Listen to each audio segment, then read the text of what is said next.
Okay, so you clicked on the link and we are at section 464. There's a link on this page as well. This is the building code which relates to assisted living facilities in Florida. The first section here are basically definitions. This part here talks about exemptions, who's exempt. None of these would apply to you. You can read through them, but basically an adult family care home. If you have only up to two people that aren't related, you basically don't have to have a facility license. More definitions. This part's interesting. Talks about the design and construction for assisted living facilities. If you're going to build them with more than 16 beds, new construction, you're going to have to follow the guidelines for design and construction of residential health care and support facilities. And you can find a link to it here. Additional plant standards, physical plant standards. You have to meet these. You're going to have make sure you have a radon test done.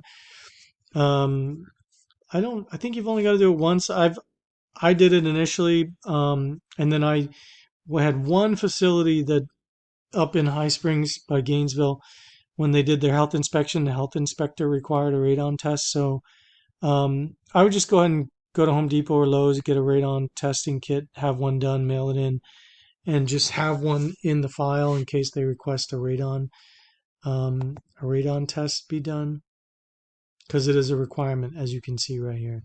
I don't think this will be on the test, but it is good for you to know. Heating and cooling.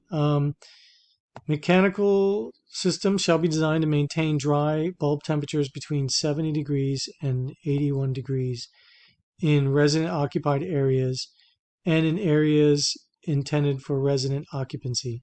Residents who have individually controlled thermostats in their rooms or apartments shall be permitted to control temperatures in those areas, including maintaining temperatures outside the range of the state of this range. So if Susie May wants to keep her room hotter than 81 or lower than 70, it's up to her.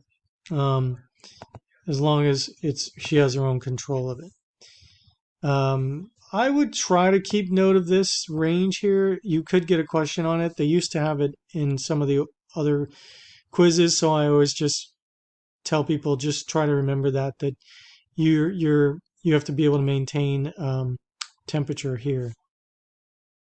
A new facility shall be equipped with either permanent or on-site alternate power source to operate at least the equipment necessary to maintain safe indoor air temperatures, life safety systems, and equipment for resident care needs.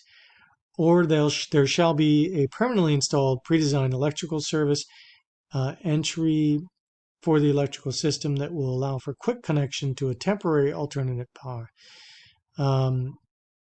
So after one of the hurricanes we had, and it knocked out the power for a lot of facilities, specifically a nursing home in Hollywood, Florida, and they some of the residents died. About 10 or 11 of them died with heat exhaustion. So after that happened, the state instituted an emergency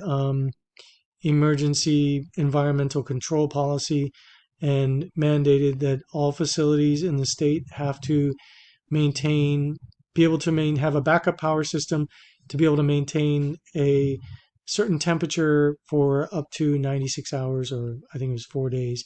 And so you'll have facilities that have installed full generator systems that turn on automatically once the power goes out.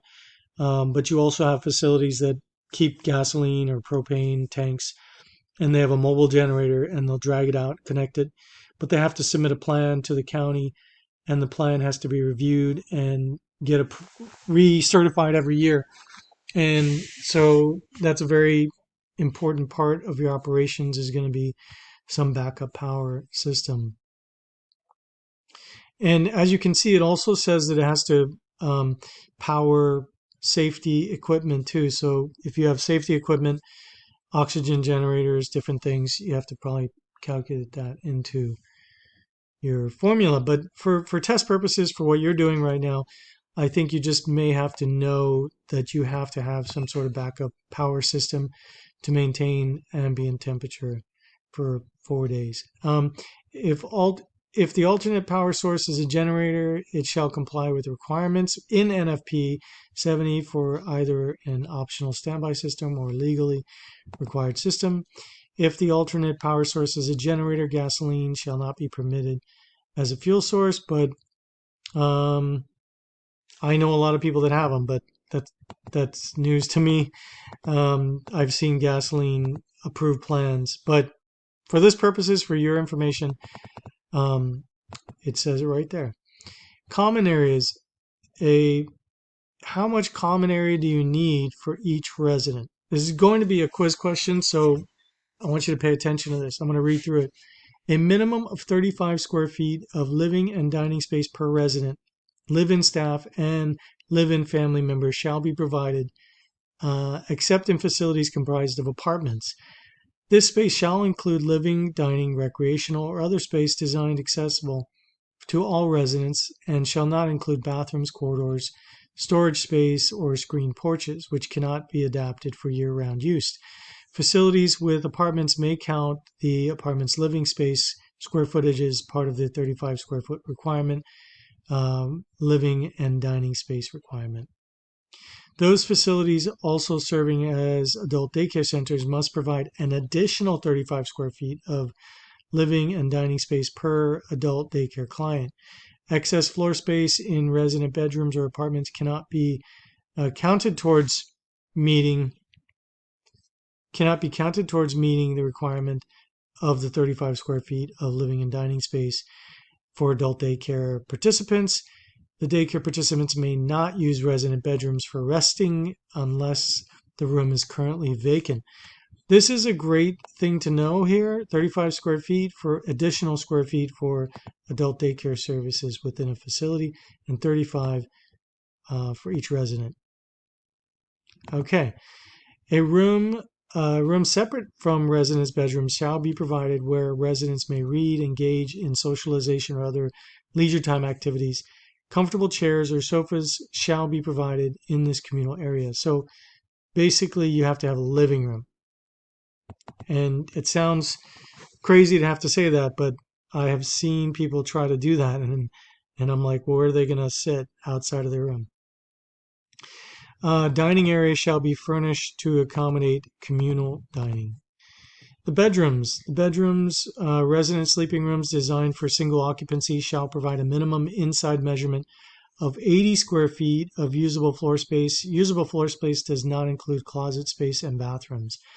It also doesn't count the furniture. If the furniture's in the room, you don't have to, you can count underneath the furniture. And so this will be a quiz question on your state exam. On one of the state exams, it will be the minimum size for a private bedroom. The resident bedrooms designated for multiple occupancy, which is 2, shall provide a minimum inside measurement of 60 square feet of usable floor space per room occupant, which is 2, but I guess if you have 3, a grandfathered in room, just remember per occupant, but ultimately for your purposes, shared rooms have to be 120 square feet and private rooms 80 square feet. Resident bedrooms designated for multiple occupancy in facilities newly licensed or renovated 6 months after October. This is the grandfathered in clause where it says after 1999. If it's renovated or new, it's going to have only maximum 2 people. Now, you're not going to have to know this grandfathered in dates or anything like that, but you will have to know the maximum occupancy. They're not going to ask you anything about the grandfathered in options. They're going to be more focused on the current laws as they are now. All resident bedrooms shall open directly into a corridor, common use area, or other outside, or to the outside. Okay, let me read that again. All resident bedrooms shall open directly into a corridor, common use area, or to the outside. A resident must be able to exit his bedroom without having to pass through another bedroom unless the 2 rooms have been licensed as 1 bedroom. So can't be like a railroad setup where they got to go through one bedroom onto another. Okay. All resident bedrooms shall be for exclusive use of residents, live-in staff, and their family members shall be provided with sleeping space separate from the sleeping and congregate space required for residents. So they can't share a room. You can't put a resident with live-in staff. Bathrooms. There shall be at least one bathroom and one toilet and sink per 6 residents. Now, this will be a quiz question that you have. So this will be a quiz question. So one bathroom, one toilet, and one sink per 6 residents.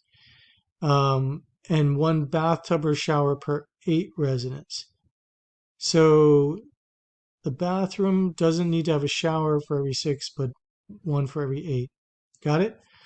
All residents, all live-in staff and family members, and respite care participants must be included when calculating the required number of toilets, sinks, bathtubs, and showers. All adult daycare participants shall be included when calculating the required number of toilets and sinks. So if you have a 6-bed facility, for example, and you have 6 residents and 6 daycare residents, you actually have 12 residents. You have to have a minimum of 2 bathrooms and 1.5 showers, I guess. 2 showers. It's not really a huge requirement, but it's something to keep in mind. Each bathroom shall have a door in working order to assure privacy. Entry door to the bathrooms with a single toilet shall have a lock, which is operable from the inside by the resident with no key required. A non-locking door shall be permitted if the resident's safety would otherwise be jeopardized. So keep that in mind, that you can have non-locking doors if the resident's safety would be jeopardized. Okay. There shall be non-slip safety devices such as bath mats or peel-off stickers in the showers and bathtubs of all facilities. Showers and bathtubs with non-skid surface require a separate non-skid device only if the surface is worn. Grab bars shall be required in showers and bathtubs. Grab bars, whether portable or permanent, must be securely affixed to the floor or joining walls. Facilities newly licensed or renovated 6 months after 1999 must have grab bars next to the commode. So this could be a quiz question. It's good to know, but basically showers need to have non-slip safety devices such as bath mats or peel-off stickers in the showers and bathtubs of all facilities. Showers and bathtubs with non-skid surface require separate non-skid device only if it's worn. Grab bars shall be required in showers and bathtubs. Sole access to a toilet or bathtub or shower shall not be through another resident's bedroom except in apartments within a facility. Security. External boundaries of a facility or a distinct part of the facility, including outdoor areas, may be secured using egress control or perimeter control devices if the following conditions are met. The use of the device complies with all life safety requirements, and number 2, the residents residing within a secure area are able to move freely throughout the area, including the resident's bedroom or apartment bathrooms and all common areas, and have access to outdoor areas on a regular basis as required by each resident. Don't really know what happens when I click more. I think that's it. Okay, go on to the next section.